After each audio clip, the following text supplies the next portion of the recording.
Hey, all viewers and listeners. Welcome to another episode of Pathways to the Ivies. Today on our show, we have the brilliant Divyansh Bindal. He's made it to Colgate in ED2 for the major of International Relations and Economics. Besides Colgate, his other admits were Tulane, Northeastern, and BU, and since he committed to Colgate in ED2, he unfortunately had to withdraw from all the other universities he had applied to thanks to the ED agreement. Today on this show, we're going to discuss his profile, things that got him into such a competitive school like Colgate, which a lot of people don't know about, and what worked in his favors. What was his mistake? What were the mistakes he made, and how we can all learn from him. So, Divyansh, why don't you go ahead and give me a little bit about your introductions, things that you've done, and maybe things that you're very, very passionate about other than your resume? Hi everyone. As ma'am may have told you, I'm Divyansh. I've currently passed out of 12th grade from the Jayashree Periwal International School in Jaipur. A few things that I'm really passionate about are definitely global politics, hence my major, international relations. I'm also really passionate about economics.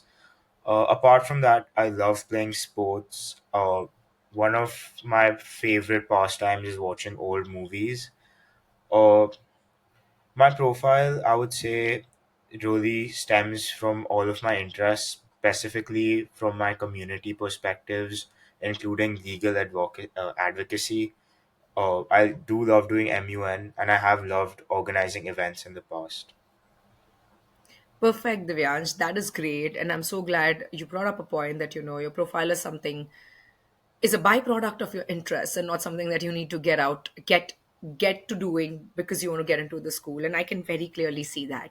So let's get to discussing the very first thing, which is your subjects as a part of your IB. For somebody who is aiming to make a career in international relations slash economics or any of these, what should be the ideal HLs or SLs that they should be taking, complementing So, to what you've done? So if you can tell us about that and your rationale in choosing that. so definitely, as someone who's interested in international relations, you should definitely explore the IB subject of global politics. It's a very theory-based writing subject where your answers can be subjective. I had global politics at a higher level. Apart from that, I had economics and English also at a higher level. I had math at the AASL level, ESS at the SL level, and lastly, I had Spanish at the ab initio level. Uh, if I were to recommend subjects for someone pursuing a similar field, I would definitely recommend you to take global politics and economics 100% at the HL level. As a matter of science, you can really take any science that you're interested in and any science that you're good at. And otherwise, yeah, you can really take whatever other subjects you want to. Ideally, your HLs should comprise of the two subjects you want to do and uh, one subject which you're strong at or want to explore as part of your studies further. Absolutely. I think a good point you brought out here is the HLs, 2 out of 3 should be what you want to major in. But when you said, and when it comes to science, you mentioned that you should take any science. There is this thing around the entire admissions where they say you should get the highest rigor of courses that's possible. And if you look at ESS, that's actually not the highest rigor possible. What's your take on this? Does that influence a subject like humanities? Just your take. So, as an ESS student, of course, the thought that ESS is not the highest academic rigor deeply hurts. But I would say that ESS really is a subject that allows you to explore so much and is so relevant to the current times. On top of that, the whole aim of ESS is to explore the world around you, and it's a very interdisciplinary subject. Like, in my opinion, I had physics in 10th, I had CS in 10th, both of which I feel gave me a very uh, constricted view rather than ESS allowed me to explore between subjects that I was more interested in, especially between the environment as a science and geopolitics, where you learn about different treaties like the Paris Agreement or the Kyoto Protocol. So, a lot of learnings from one subject carried over into the other. But apart from that, ESS is not a subject which shows less academic rigor. Because if you look at statistics from the past IB school, any IB school, you'll see that ESS is not an easy subject to get a 7 in because of the subjectivity of paper 2, where you have to write long answers. A lot of students tend to struggle, but otherwise ESS really is a subject that connects a lot of different fields. But otherwise, other sciences like physics, chem, bio, really, if you're interested in any of those, pursue it, because you can always decide what more you want to do later. I like that answer, but what stands out for me is the fact how you said that the rigor of ESS is not any less than physics, chemistry, and biology, or any other sciences. I think those are the only sciences that we have. The reason I even brought this question up is, a lot of times when we're having these conversations with students, they're like, oh, okay, you take ESS, you're going to get 7 because it's super easy. And maybe it is to them, but I like how you brought up the statistics that it isn't the easiest subject to get a 7 on. And it's not because of the density or the complexity of the content, but the subjectivity of the content. Like, what answer may be relevant to you is not relevant to somebody else, or just the person who is writing, it is subject to that person. So guys, everybody who's watching the podcast, ESS is not as easy as everybody projects it to be, at least when it comes to the subjectivity. Did I spin that right, Divyansh? uh Pretty much so, but to sum it up, ESS, where it becomes subjective, is your second paper where you can choose what topic to write on. Since it is a science, everything is facts, but it is hard at times to present those facts in an accurate way because there's no correct way to present those facts according to examiners in ESS. Perfect. That makes sense. Let's get to the third bit of it, which is, I think, the most controversial and debatable subject, which is test prep. And then we'll jump to all the other beautiful activities that you've done, which I'm super excited to talk about. So, Divyansh, tell us, did you try to take the SAT? What was your score? Did you go test optional? Your smile says a lot, but I would like to hear from you. So yes, I did go test optional. I did try my hand at the SAT. Math is really not my thing, so unfortunately, I could not achieve the best of scores. But as far as test prep was concerned, I did classes from your company only, ma'am, EduFit. I did classes for about 3 months, and then I gave the SAT, I believe, in August or December, if I'm not wrong. And yeah, I mean, if you are going and if you are trying to get a good score in SAT, if you're in maybe ninth, I would say try and get it over as soon as possible.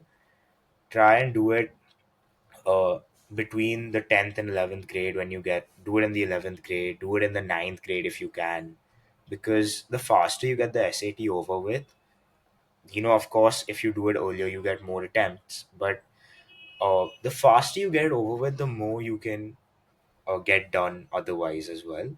For SAT prep, at least, see, I can't personally suggest what the best course of action is because I did go test optional. But from what I've heard from my friends, the you need at least maybe 5 or 6 months of prep if you want to get a good score above 1550 or 1500 in that matter. And the SAT really is just about practice, practice, practice. I mean, as many mock tests, as many uh, practice tests you can take, will just improve your score.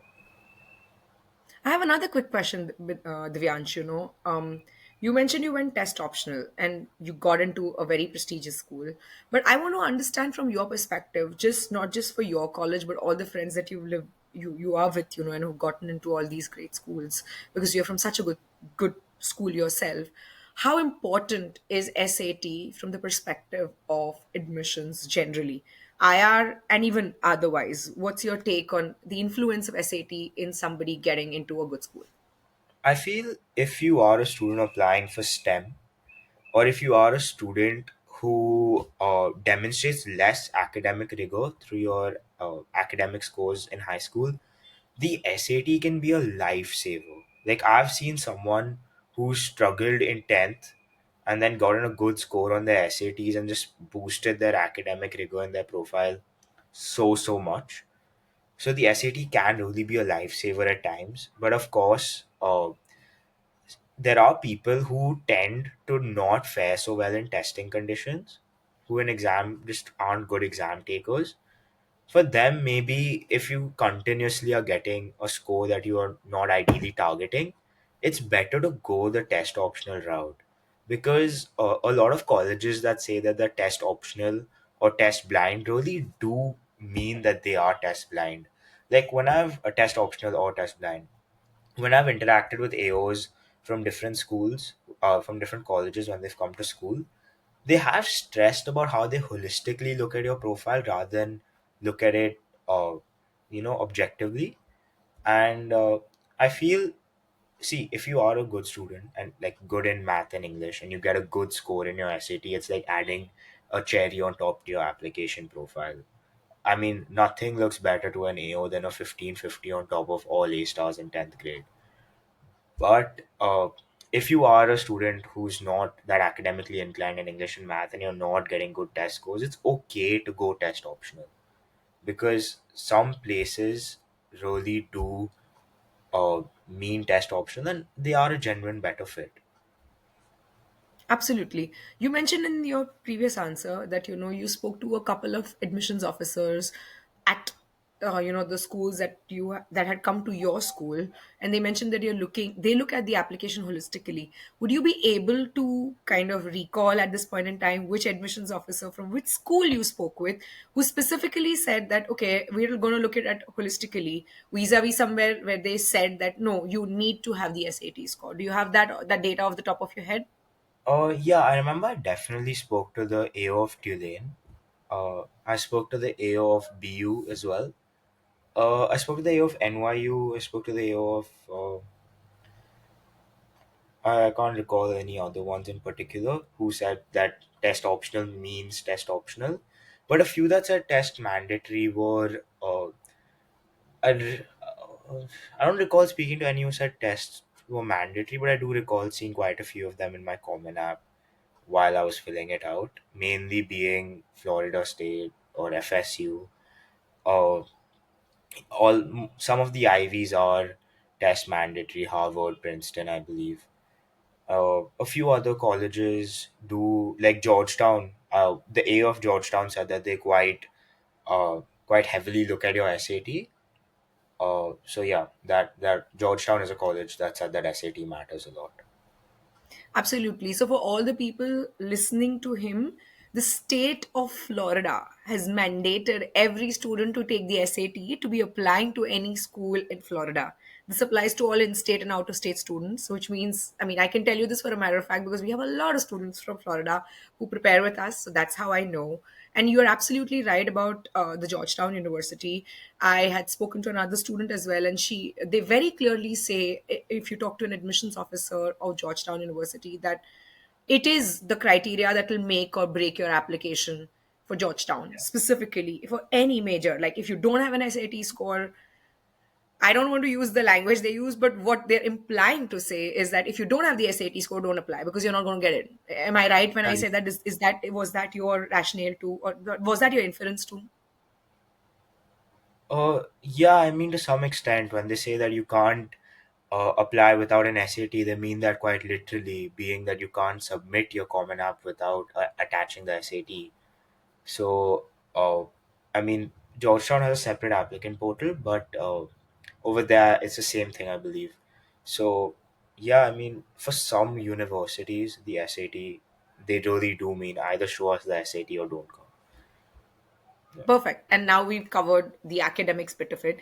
Let's start with Colgate as a school, right? So, very, very few people, or sometimes not many people, know that Colgate is an extremely competitive school to get into with admission acceptance rate anywhere between 8 to 12%.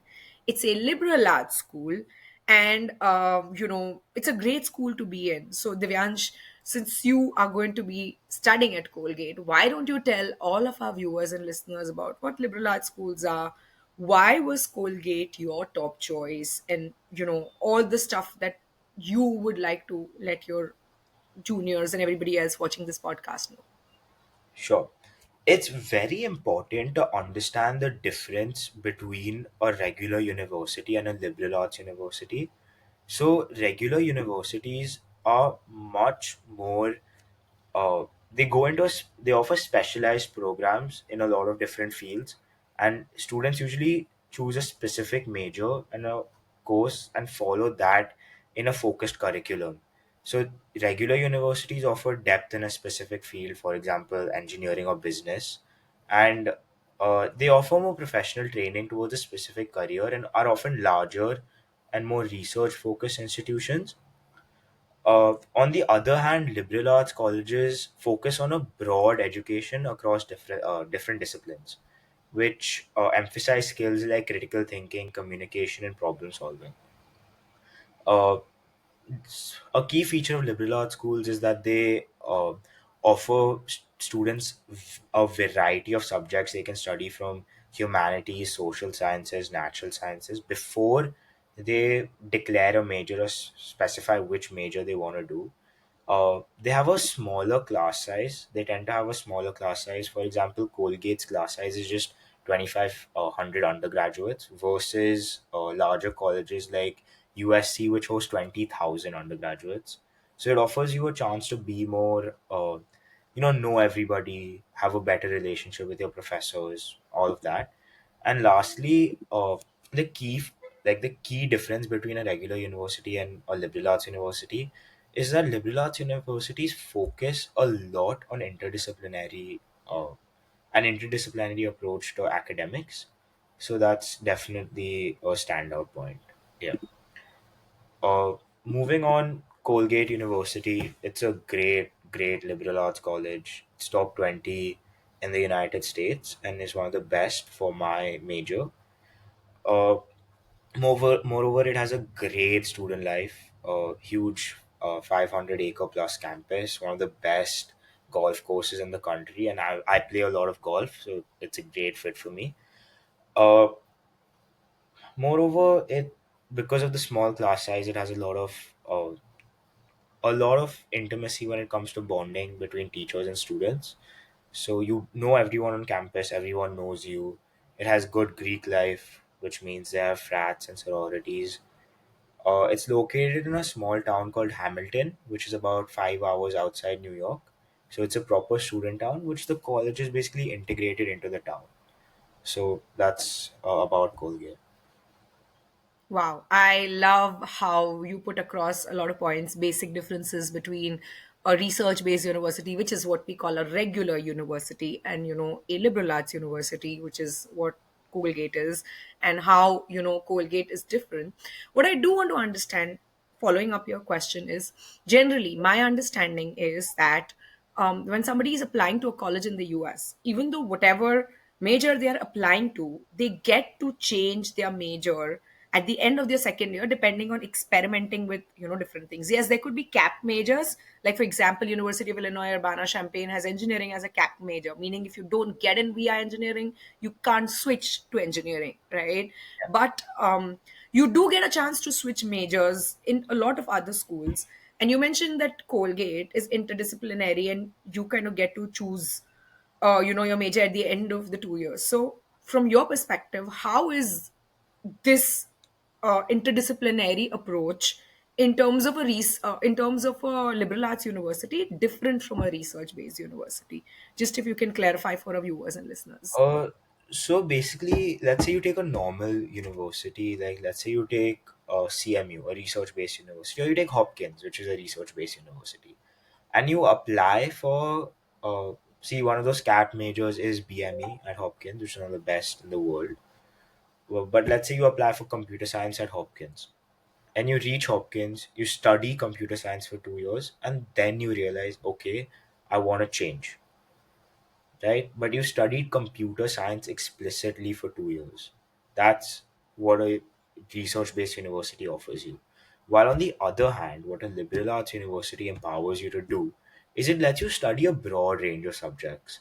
So in the morning, I could have a class about peace and conflict studies, while in the evening I could have a physics class. So it allows me to choose between, like, allows me to take a broad range of classes, not just specifically focused on a major, before I declare rather than switch at the end of 2 years. Hmm. And that's a great point of distinction that, let's say, if you go to a research based university, your curriculum is also fixed, and you have to realize while going through the curriculum that this is not meant for me, but you'll not really realize what's cut out for you. Vis-a-vis in a liberal arts school, you get to experiment, taste everything, get a flavor of everything, and then say, okay, this is my calling.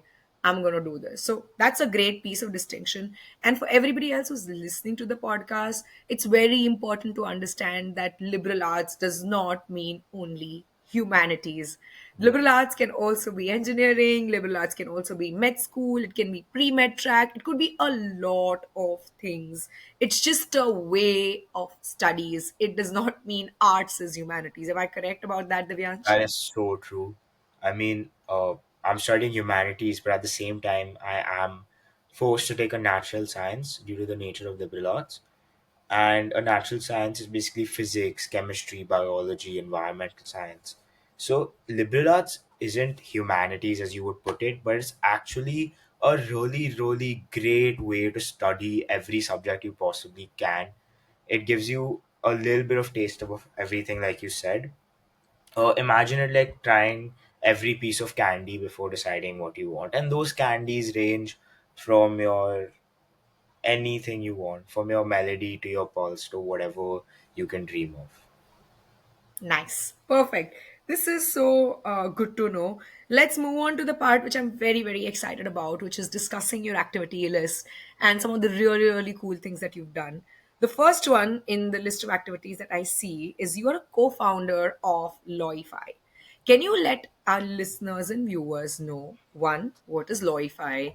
What did you do? And how do you think it impacted your whole application? So, Lawify is an AI based software that aims to reduce the disparity and lack of legal accessibility in India.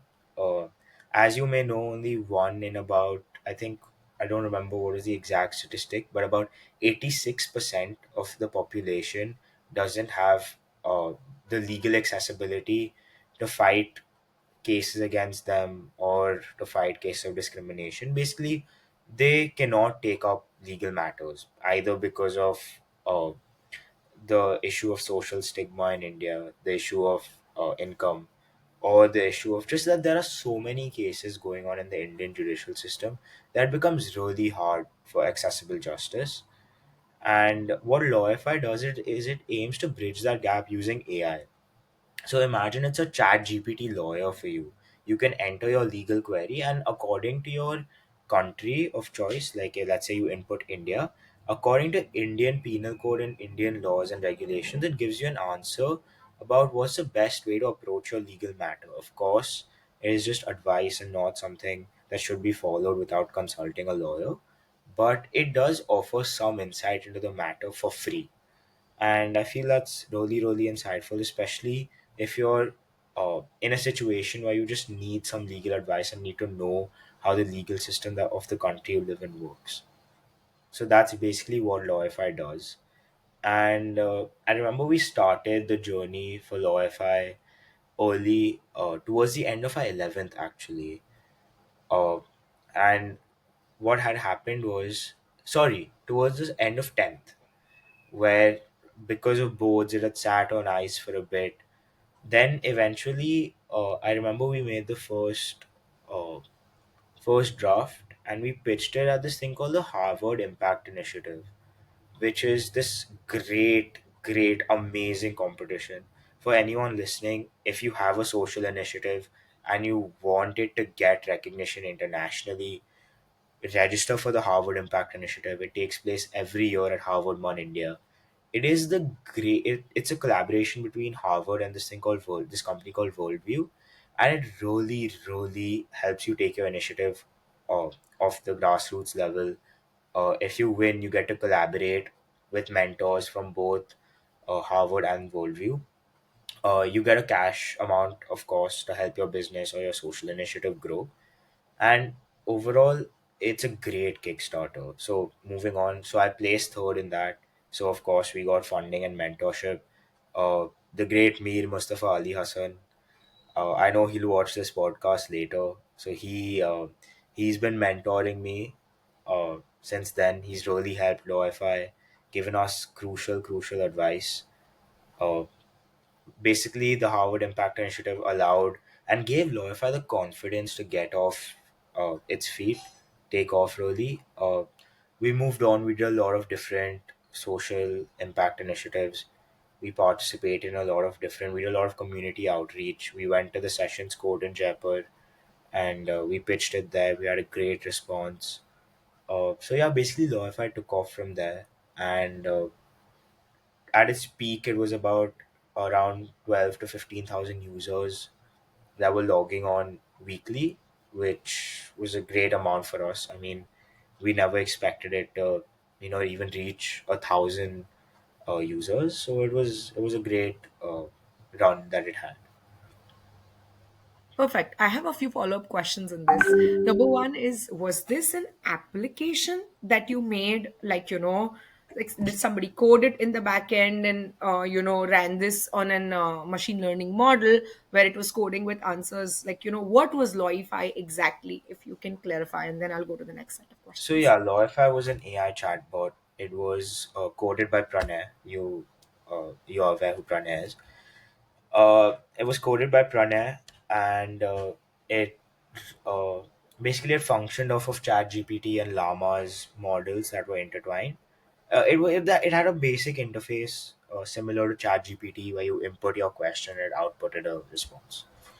That's pretty Okay. much it. And Okay. And how different would it be from ChatGPT? Because like now that I'm thinking of the top of my head, right? I can just download a ChatGPT address, I mean like an app and just say, okay, this is my query. I'm from this country.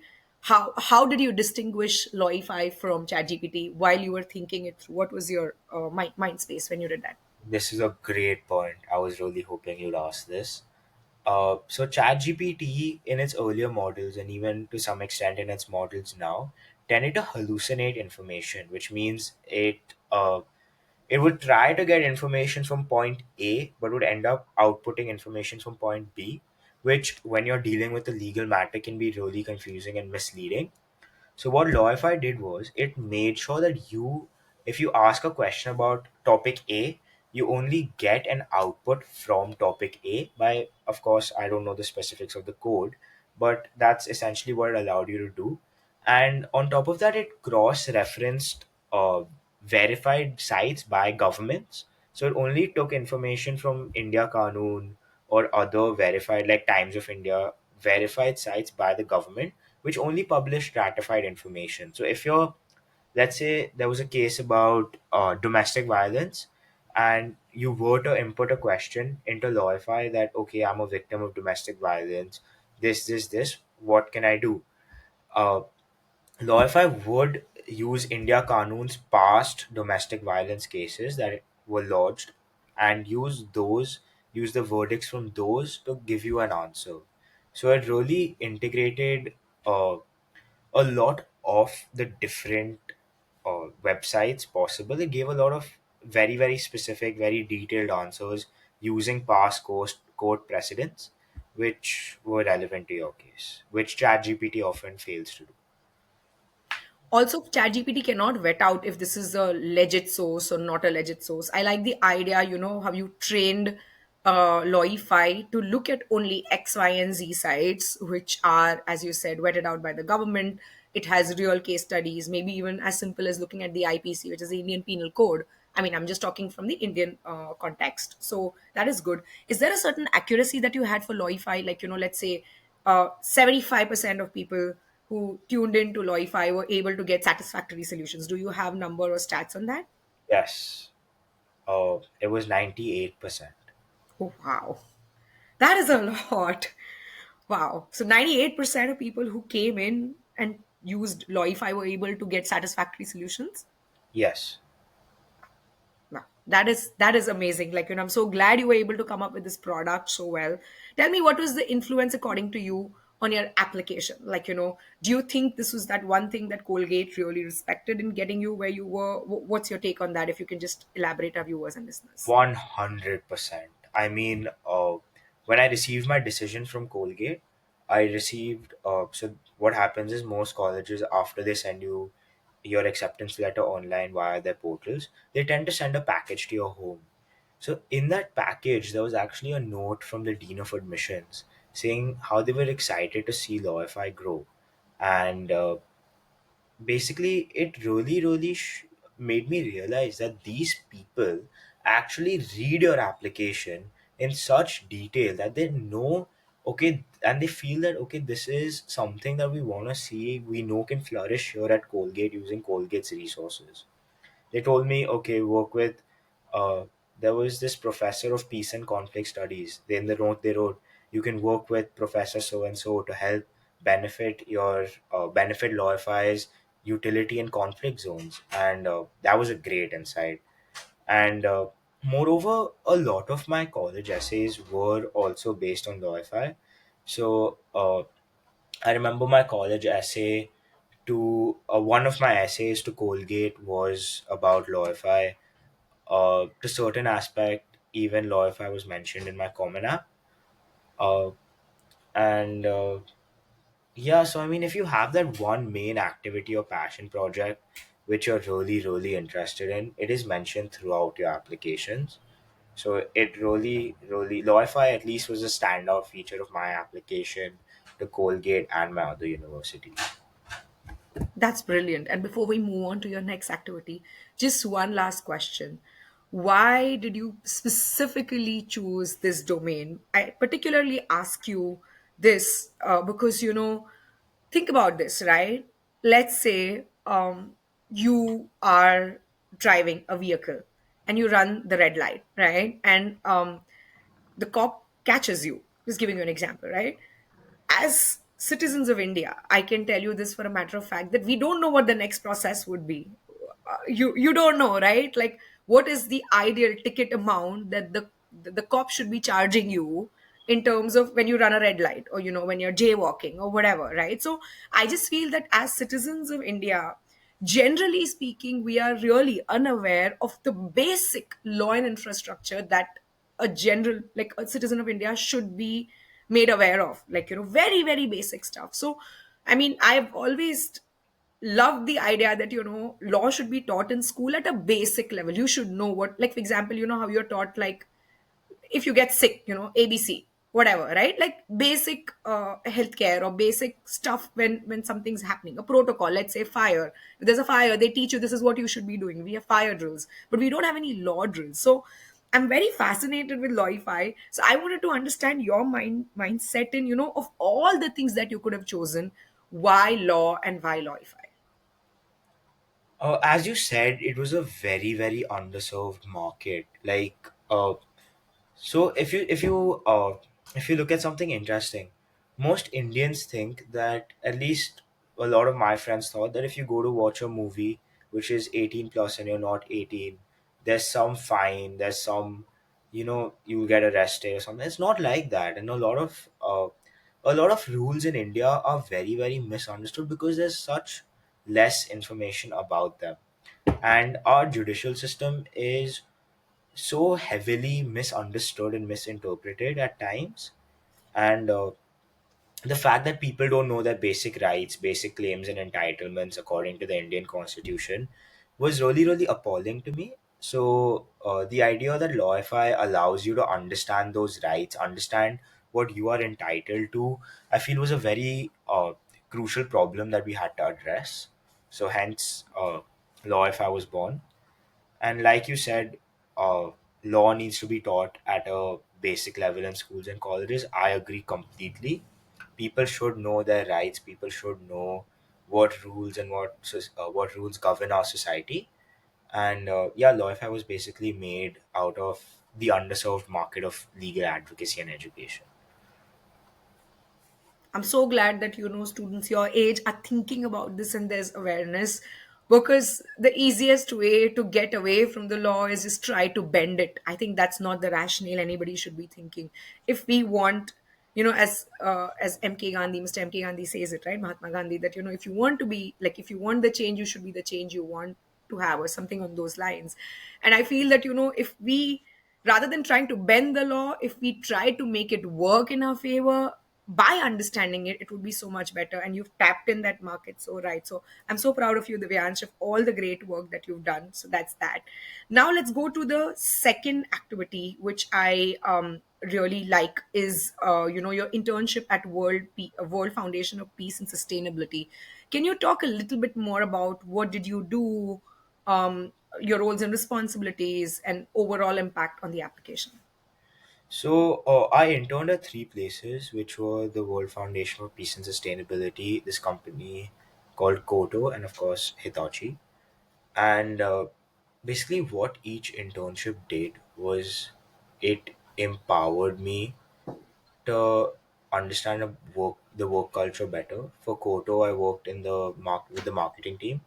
I helped understand different market perspectives, especially from the MENA market, which is Middle East and Africa. And I also helped uh, develop marketing strategies for Gen Z and younger populations. Uh, my other two internships were very brief stints. For the World Foundation, I just assisted the founder with a few projects, doing research mostly. The same for Hitachi. Perfect. Which out of the three internship do you think you learned the most, and what were your learnings?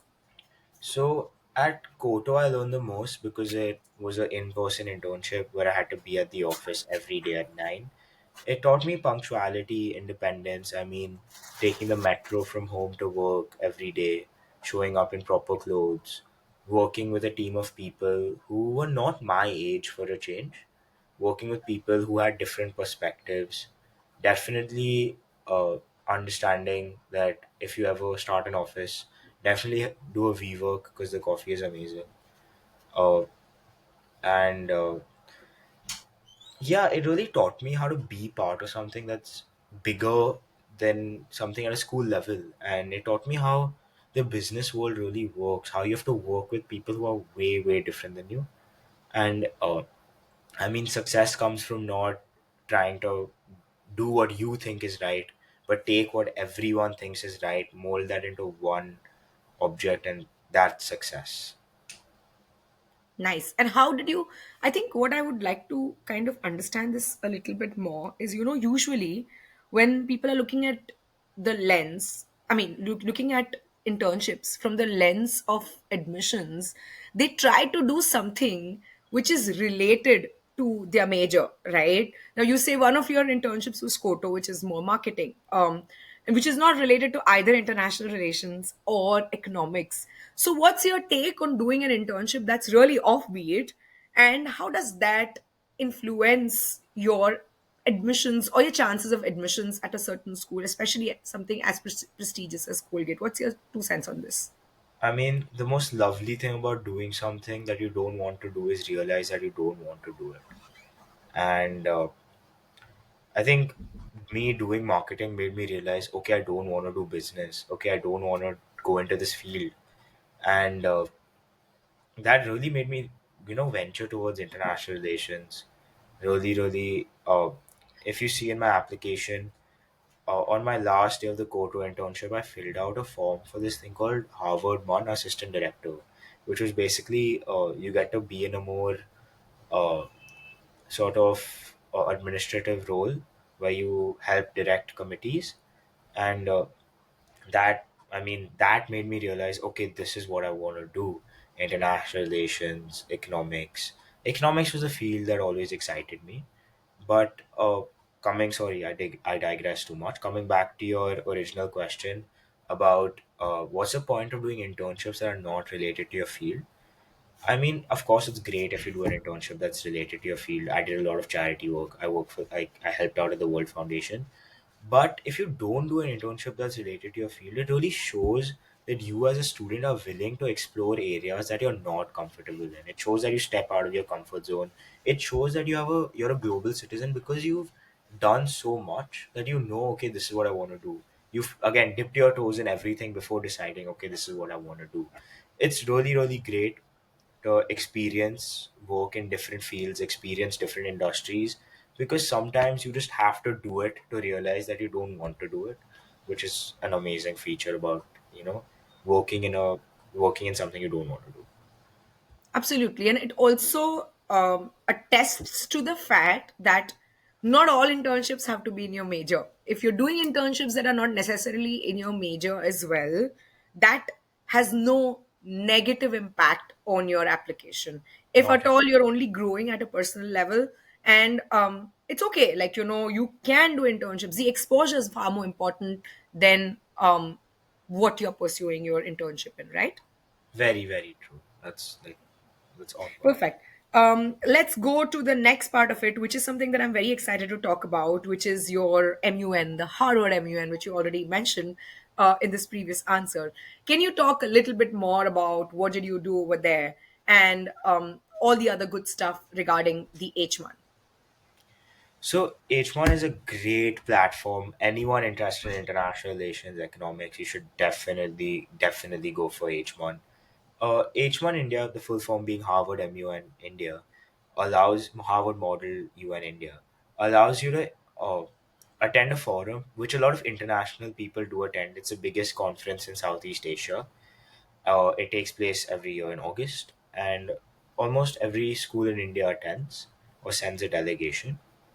A lot of international schools from the UAE, Kuwait, Qatar do send delegations as well, Japan. And what it allows you to do is it allows you to experience an MUN at such a high level where you have to follow Harvard, it's Harvard MUN procedure. The impact initiative is a big part of it. Uh, wait, just 1 second. Got this. It's Okay. okay. You Yeah. can start the answer from the beginning, Okay. So, which talks. uh, You start with what is H1 and start from there, okay. but still get Harvard, cut off. yeah. Harvard MUN India is the biggest MUN conference in Southeast Asia. It allows you to mix with students not only from almost every school in India, but schools from abroad as well. Uh, so the great thing about Harvard MUN is that the committees are actually chaired by Harvard students, and the whole thing is organized by Harvard students themselves. So it's actually called the IRC, which is the International Relations Council by Harvard, and they organize conferences in countries from Beijing to Cuba, and it's a great group of people. I mean, because of my role as assistant director, I worked directly under the Harvard students, helping them organize committees, and it was a great experience. I mean, learning from people who go to such like the foremost university in the world, learning their opinions about different things, especially about uh, how some of them have such diverse profiles and how they're such global citizens. I mean, almost all of them had done study abroad programs or mentored schools in low income countries, and they were just overall amazing people to work with. Moreover, it's a very, very professionally organized conference, meaning that you get to learn a lot about procedure, diplomacy, uh, and it basically allows you to really, really experience something that's bigger than probably the biggest MUN you'll ever attend. Nice. When we're talking about H1 previously, when we started this conversation off, and this was off the record, you mentioned that H1 facilitated you to get letters of recommendation from some UN execs, or did I get Yeah, that right? If you can elaborate a little bit more about, I would love to. how did you get it, and how can somebody else who wants to get it also be in this process of getting it? So I really got lucky with Lawify when I presented it at the Impact Initiative in 2023. So what it allowed me to do was there's this company called Worldview which co-sponsors Harvard MUN along with the International Relations Council, right? So Worldview had this guy Mir. He was working for them, and because I won, he was randomly assigned as my mentor. I didn't know at that point that he also worked for the United Nations, and He works in the UNFCC, which is the UN Forum on Climate Change. And how that helped me was because he was assigned as my mentor, and he knew Lawify at a very, very grassroots and interpersonal level. He knew all of us, Pranay, Arhan, and I, very closely. I developed a close bond with him, and basically, he really saw Lawify grow from a baby to an infant to a teenager to an adult. And basically, what that allowed him to do was write a very, very personal uh, recommendation letter about Lawify, and the whole it being from the UN on his UN letterhead, just because he, by chance worked at the UNFCC. But other people who are mentors from Worldview also work at great companies. There are a lot of people who are very, very influential who you can get mentored by. And so yeah, I mean, it's great if you have a social initiative, pitch it at as many of these forums as you can, whether it be Harvard Impact or uh, the Global Youth Leaders Challenge. Anywhere you can present your idea to a group of people, present it, because you never know who will come forward and say, okay, I like this, let me help. So that, I mean, that's something that people who are applying to college should definitely look into. That is amazing. I have two follow-up questions with regards to this. You mentioned apply to all these initiatives. Besides the two that you already mentioned, can you recommend a few more off the top of your head that students uh, should be applying to? sure, they change every year, but there are a lot of competitions that local universities like Ashoka, OP Jindal hold. You should definitely look into those. There are a lot of international ones like I mentioned the Global Youth Leaders. There's the Diana Award. If you have a social initiative, getting nominated for the Diana Award, winning it is a huge, huge achievement. Uh, so yeah, overall there are a lot of different sustainability and impact projects that you can look into. A lot of government-based ones as well. Uh, so a lot of different, depending on your state government, there are often a lot of different competitions. So you can look into those as well. That's good to know. And my second follow up question is regarding the letter of recommendation.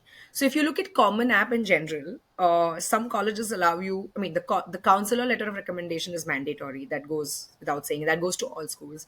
Some allow one teacher, some allow two teachers, and some allow external recommenders. But not all schools allow external recommenders letter of recommendation. So, in your case, since you had a very prestigious mentor, write your letter of recommendation, where do you think it goes? Like, do you have any idea how can you submit an external letter of recommendation when a school is not allowing you to? When a school is not allowing you to, I think it's better not to, in my opinion, because I've heard a lot of AOs explicitly say that if we don't ask you for it, don't give it to us. And so, yeah, if school's not asking you for it, just don't give it to them. There's a reason that they haven't asked you. Maybe they don't consider it. Let's say your letter of recommendation is absolutely exceptional, like it's from a minister or it's from someone really, really high up in an intergovernmental body or a very, very influential business person, then of course you can just email it to them and, like, ask the AO's office to consider it, because they do very, very frequently check their emails. And emailing AOs is a great way to understand the university, understand the dynamics, understand what universities are looking for. But so yeah, I mean, you can always do that if universities aren't accepting LORs on Common App. But I would Absolutely. recommend And not. absolutely. And I think this should go from your school counselor. You can definitely ask them, but a letter of recommendation is not supposed to be revealed to the student. So I think, if somebody was to really email a legit letter of recommendation, it should be a school counselor. It shouldn't be wrong. It shouldn't be you. Correct me if I'm wrong. Yeah, absolutely. Yeah. You're right. It's supposed to be confidential. You're not supposed to be able to see your letter of recommendation. Good, bad, or terrible, So that's that. Okay. All right. Now we will go to the last part of it, which is I think your ISSO, which is Inter School Sports Organization. You were in a core team.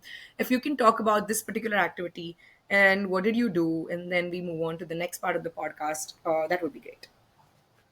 So one part, why I love this activity so much is because It is the main activity which I've mentioned in my Common App essays. And basically, what happened with this activity was before I was part of the core team, I was very, very reserved. I was, in my own shell. I didn't, tend to go out, put my effort into these sort of things. And being part of the ISSO core team really made me realize that, okay, I have a special organizational skill that I can use later in life. It's something I enjoy. It helped me build connects, confidence. It helped me evolve, go out of my shell, grow out of my shell. And overall, it was a great experience where I got to learn a lot. So that's why this activity is very, very special to me. I've mentioned it very explicitly in my Common App essay. And I think, if I may just digress a bit, if you're writing a Common App essay, which isn't about a personal, very deeply personal or traumatic incident, writing about a specific event or activity where you really grew as a person is a great way to go about it. Because sometimes when you look at those common app prompts, you're just like, okay, what should I write? But you have to really look at something that has shown how you have to write about something that's shown how you've grown as a person and how you plan to use that growth in your future. So that's why this activity is so special to me. It really gave me everything I needed to write my essays, and it really helped me grow as a person. And eventually, from going to managing 2,500 students, complete student led event, this was the first one I ever participated in, so it was a great experience overall. Wonderful. Good to know. And I'm so glad that you have such a comprehensive list of activities. There are many more on your resume, but I don't think I can go through all of those. So that's that. Now moving on to the next part of it, which is the actual real application. Tell me something, Divyansh. There is a lot of noise around essays, and I know you brought up Common App essay and what should you write. But what I want to understand from you is how important these essays are, considering this chat gpt and this quillbot and there's hundreds other things that you can really take inspiration from. What is your take on the importance of essays, and do you think they can make or break your application? 100%. Essays are what make or break your application. Your essays help your AO understand who you are, and your AO's understanding who you are helps them determine if you're a fit for their uni and if their uni is a fit for you. Because one thing that AOs really, really look at is, apart from your uni being your you being a good fit for the uni, is the uni a good fit for you? Are you the type of student who's going to be happy in a 2,500 class size, or are you going to be happier in a 22,000 student class size? And that's something that the essays really, really help the AOs understand. Essays help express who you are. Sometimes they really show your determination of why you want to go to the specific college in the why this college prompt. Essays show your creative writing ability, with some colleges which, really emphasize on. They show your interests, they show your hobbies. Essays really help colleges understand who you are as a person, which is a very, very crucial component to the college application process. So But essays, I think. So sorry, go ahead. keep going. Essays are the most, I would say, second to most important thing that your college application can have. Luckily, I was very grateful that Akriti ma'am, she's the counselor at JPIS, she helped me with my college application. And I think she's the best at, in my opinion, at writing college essays, helping out with college essays, editing them, giving advice to students. Because without her, definitely my college essays were just 650 words of meaningless jargon. No, and I'm so glad that the school counseling cell or JPIS is so strong, and it brings you to a level where just within the school you're able to elevate your essay to the level which is so competitive, which is excellent to know.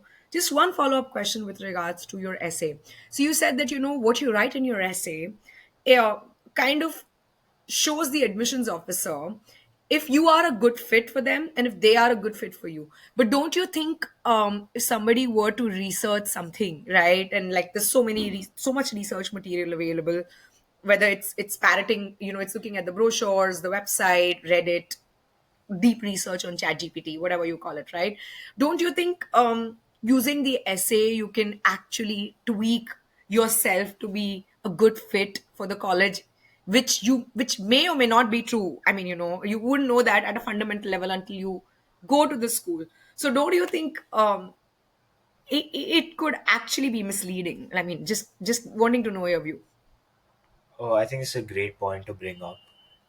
Now there are a lot of different ways that you can really understand what college you're going to, have a very deep understanding of how to write your essays so that you seem like the type of person who wants to get into that college and the college is a great fit for you. But I feel the truth to it is sometimes your voice differs, the way you've written your essays, the particular points you want to emphasize on. Uh, you can obviously research different names and use those names, but until you show the fascination behind why that name is in your essay, or why that name of the club, name of the organization is in your essay, you have to stand out. Using ChatGPT, if you see ChatGPT is going to give 10 people the same output. The output, the words may change, but the voice, the output is going to be the same. Using your own ability to write gives your writing that voice that shows college application officers your authentic self.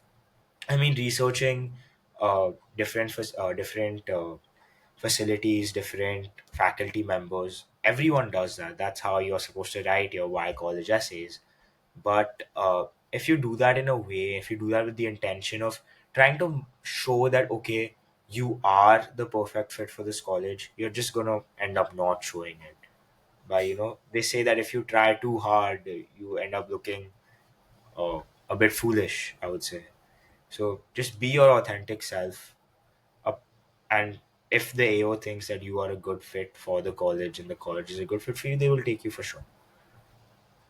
Absolutely. And I love the point that, don't try to fake it, because if it's not there, it's not there. Instead of kind of channelizing your energy to figure out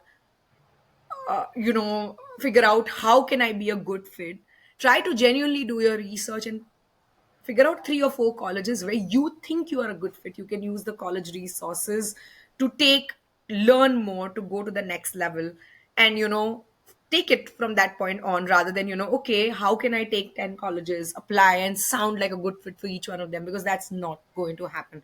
I think it's sheer foolishness, as you rightly said, and a massive waste of time. And remember, time is the only entity that you'll be struggling to for, especially in like your 12th grade or your senior year, however you would spin it, right? It is something that you'll be constrained for heavily, because all of us unfortunately have 24 hours, and you have to make the best use of those 24 hours. So that's that. Now, the last two questions before we wrap up this interview. Another thing is, while you are developing your profile, right, like every student has a set, like a certain theme to your application. Like in your case, your standout activity was Loify. Somebody else may have something else. And generally speaking, I, as a person, advocate that you shouldn't be telling everything to everybody out there, because, and it's not to do anything with, somebody would copy me. I mean, to some extent it is that, but I would like to keep those activities a little bit of a secret until it becomes a proof of concept. And I can kind of wet it out and say, okay, these things led me to the school, so you could follow my footsteps, or at least develop something on those lines. What's your take on that? Should everybody know while you are in the middle of those activities that one should be doing this, or you would like to keep it a little bit, you want to operate in a little bit of a dark, and then people know, like, you're coming out in this podcast and saying this is what I did? What's your take on that, Divyansh? And have you Personally, experienced flip sides of either of those? Uh, actually, yeah, coming to this question, I have experienced the flip sides of it. And personally, I feel that if you're doing something and if you don't want the whole world to know about your activity, I mean, publicizing it and trying to gain recognition are two different things. If you're trying to say tell people, oh, I'm doing this without it actually existing, it just being a proof of concept, without it being established, the threat is obviously that it can be stolen, can be replicated. I faced a similar issue with Lawify, but I feel if you want to publicize your, if you want to gain recognition, I mean, uh, telling people is a good thing, but I feel it personally you should play these cards close to your chest until you're done with the whole applications process, your essays, your activities. Anyone who doesn't need to know about them shouldn't know about them. And it's better to keep these things private because sometimes, especially your essays, can be very, very personal. I know a lot of people who talk about personal instances that they have faced, and people like to keep that private in general. And the idea that activities are very easy to steal should makes it even more important to just who I feel the ideal people who should know what you're doing are your parents, your counselor, and yourself. That's it. Perfect. You mentioned something happened with Loify. What was the flip side that happened? What did you experience that shouldn't have happened? Like unethical, unlawful, whatever you would like to call something unlawful with Loify. Something unlawful with Wi-Fi. So what happened was that I won't go too much into this, but basically what happened was someone claimed that Wi-Fi was a copy of what they had done earlier, and that was a whole fiasco. But otherwise, we managed to overcome it. But yeah, so that was something that can happen. People, Absolutely. So, guys, if sorry, you're saying something. yeah, people can claim that your ideas are theirs or something like that. So yeah. Absolutely. So, guys, everybody who's watching this, if you are in the process of college application and you are working towards development of your profile, it's better to keep it to yourself before you get an admit, and then feel free to talk about it, because then it becomes a proof of concept. Also, there's little threat to you, like your activities being stolen, because it's quite common. And sometimes it may not necessarily be with the intent of stealing something. It's just that two people just are thinking similarly and they have an overlap. But you know what, like, as long as it's up to you, you've not disclosed it anywhere, you can't claim the other person stolen it, and vice versa. So play your cards close to the chest, tell people when the time is right and not before that.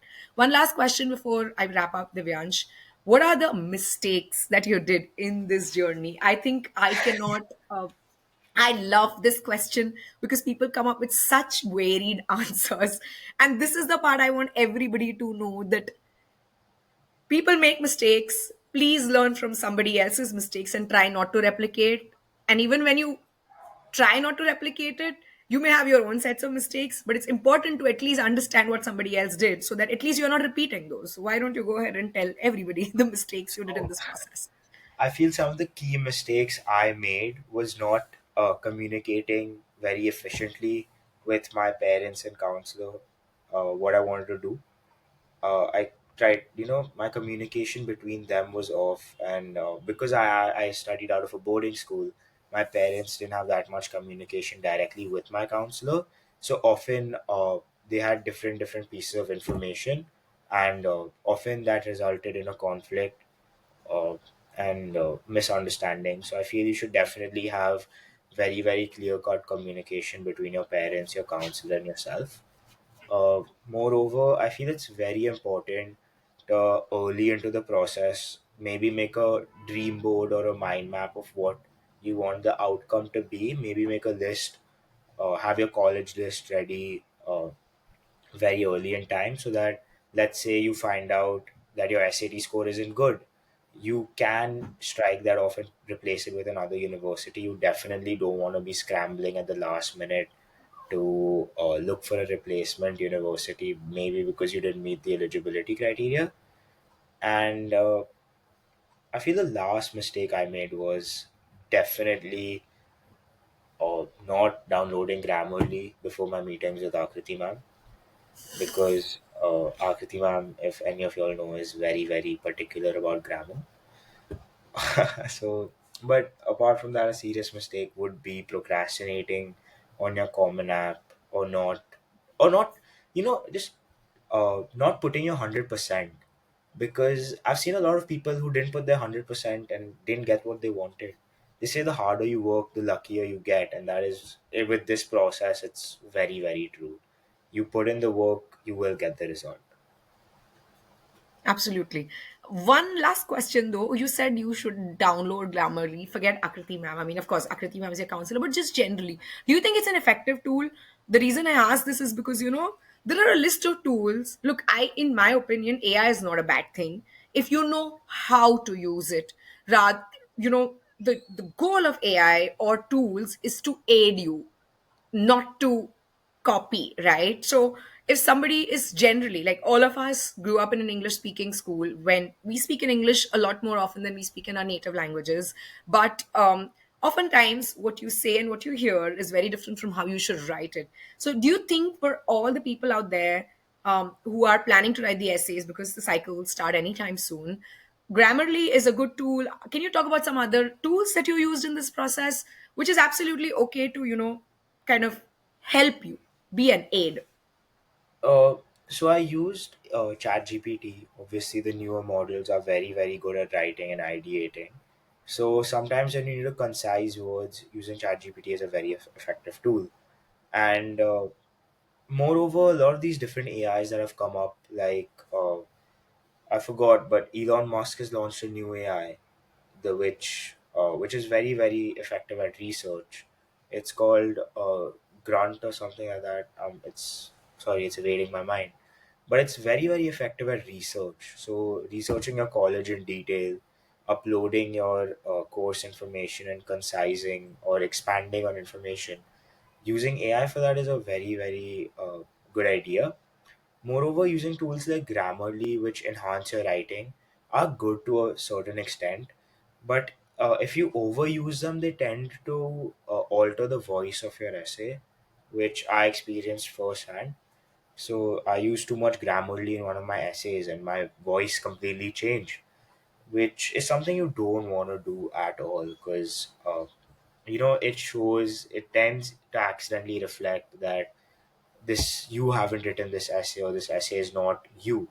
So AI is a very good tool for research and concising, but to write, it is something you should stay away from. Ideating also is a great way to do through AI. Ideating through AI is amazing, but to write, if you're gonna type an input saying write me an essay of 250 words about why I should attend so and so university, that is a horrible idea. So I think what you're trying to say is use AI as your friend, somebody with whom you can sit and brainstorm with different prompts, will actually give you a quicker turnaround in terms of your research, will stop you, or rather will save your time from scoring pages of the website to get to your point and kind of get that information. But please don't use that directly to feed into your essay. It's a good friend to have, but it's not something that should be your crux. So you should pick up language and you should directly go over there, because it's not going to work out. But it's a great tool to research, as we all know, and as AI and newer versions of ChatGPT get launched and other AI tools get launched, I'm sure we're going to have more stuff that will definitely help this. So that's good. Any last words, Divyansh? Anything that you'd like to, anything that I missed as a part of this conversation that you would like to communicate with our viewers and listeners?